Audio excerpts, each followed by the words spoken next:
நம்ம பெட்ஸ் கிட்ட என்ன பேசுறோம், எப்படி பழகுறோம் அப்படிங்கிறது நம்ம வீட்ல வளர்க்குற பெட்ஸுக்கு நல்லாவே தெரியுங்க.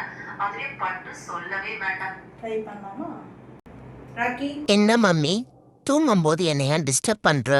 ராக்கி வா வெளியே போலாம் வா. என்னது வெளியே போலாமா? மம்மி வெளியே போலாம்னு சொல்லாதே.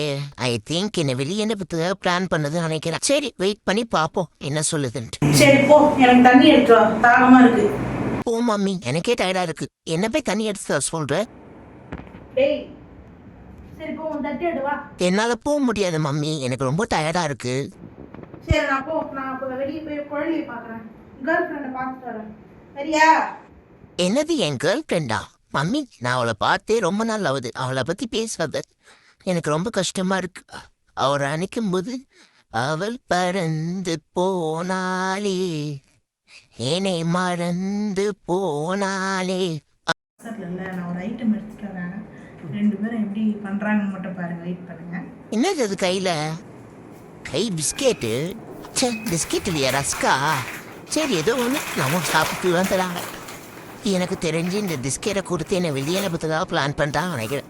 சரி வெயிட் பண்ணுவோம். பிஸ்கெட் கொடுத்தா எழுந்து போவோம், இல்லைன்னா அப்படியே படுத்துட்டு இருப்போம். ரொம்ப டயர்டாக இருக்கு, உடம்புலாம் வலிக்குது. படுத்து படுத்து ரொம்ப டயர்டாக இருக்கு. ஐ, மம்மி உண்மையாக தான் பிஸ்கெட் தருது. மம்மி இப்படி விளையாட்டு காட்டாத, எனக்கு பிஸ்கெட் கொடுத்துரு, இல்லைன்னா அவன் கை கடிச்சிடுவேன். பிஸ்கெட் கொடுத்துருவேன் மம்மி. ஆனால் என் மம்மி ரொம்ப நல்லவன். அடிக்கடி சிக்கன் போடுவாங்க, முட்டை கொடுப்பாங்க. சரி நல்லா ஹெல்த்தியாக பார்த்துக்கிறாங்க. I love you mummy.